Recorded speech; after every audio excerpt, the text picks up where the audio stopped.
Well, here's a thought. Wouldn't it be great if everyone worked at a place where they were happy and rewarded for achievement?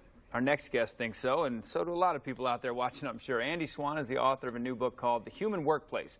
All right, Andy, I got to ask, always why you wrote the book, but did this come from like a bad experience at a corporation you worked for or something? Hey Curtis, well you've hit the nail on the head there. You know, like most people, I spent a lot of my early career kind of bouncing from job to job, never feeling kind of appreciated, never feeling satisfied, feeling stressed, not understanding why I was going there and wondering why and how things could be different. So unlike most people, I then dived in and tried to work out what is it about organizations and the way they structure and the way they empower people that creates work and creates success. And I ended up working within some of the largest companies in the world and investigating and researching them and discovering that actually, you know what, there's a very simple rule that when people thrive, the organization thrives too. And so I'm out there now pushing that thinking and trying to help every organization be better and every working day be better. And obviously, when you write a book, you hope people read it and you hope they get something from it. But who are you hoping gets the most from this, the workers or the companies? Hopefully some CEOs and stuff reading this too. Absolutely, great question. I mean, the message is, as a CEO, you don't need to rip down your entire organization and rebuild it from scratch. The book itself is a toolkit, so it can be used by anyone in an organization to start creating positive change, to bring in some new, modern behaviors that go people first to drive future success. But equally, it can be used by anyone in the organization, regardless of who you are, your level, your seniority, to actually take responsibility as a positive activist and start driving that change from whatever your position might be in the company.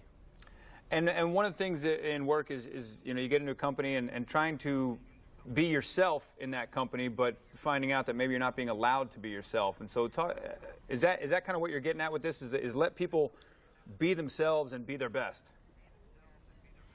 Absolutely. I mean, this is all about contribution. One of the core messages of the human workplace is get out the way and unleash people to do their best work and make their best contribution. And the only way to do that is let them be themselves. You know, we turn on the TV and we hear too much at the moment about discrimination. We have Me Too, Time's Up, all of these things. We hear about harassment, we hear about bullying. And you know what? Everybody should have the opportunity to go to work, have their best chance, the tools to do the job, and be respected and recognized for making the best contribution. Because when everyone can do that with that freedom, that's when great stuff happens in a company, and that's what creates success for the business itself. It's almost a no-brainer, and it's crazy that we even kind of have to have these conversations and remind people of this stuff. It really is. This is what I keep seeing as I look at some of this stuff. I'm like, this seems like common sense stuff, but it's great that you're putting it right in front of people's faces. And one of the things you talk about, human connection, that is a really tough thing because we're so inundated with technology at work, emails, texts, everything, video.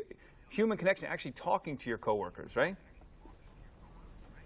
Absolutely. Human connection is a great thing. You know, acting as communities, collaborating, sharing, having conversations. And the point about technology is really it can enable this, but we tend too often to hide behind it. So, you know, when you can have a face-to-face conversation with someone, don't send a formal email. You know, speak to them. Use technology. Get the data you need. Get the information you need. Use it to share. Use it to connect. Use it to collaborate. But remember, at the very essence, it's an enabler, not a replacement for human connection. Because when people can connect, they can innovate, they can create, they can have ideas, they can give insight, they can do everything it takes to make the organization work in the best possible way and serve its customers better and connect with those customers. People are people. We thrive on community. We're social animals. Very cool. Looking forward to reading it in full. From what I've seen so far, it seems like a common sense approach to the corporate world here. Andy, where can people find this book? Absolutely. It's via Amazon and all the usual outlets, but the best place to start is my website, andyswann.co, with 2 N's in Swan. Let's be careful on that one. There's information there on the ideas behind the human workplace, a great discount on the book direct from the publisher, and the opportunity to connect with me. I'm always happy to share these ideas because we're out there spreading them so that everybody can have the best day at work and every organization can perform to its absolute maximum.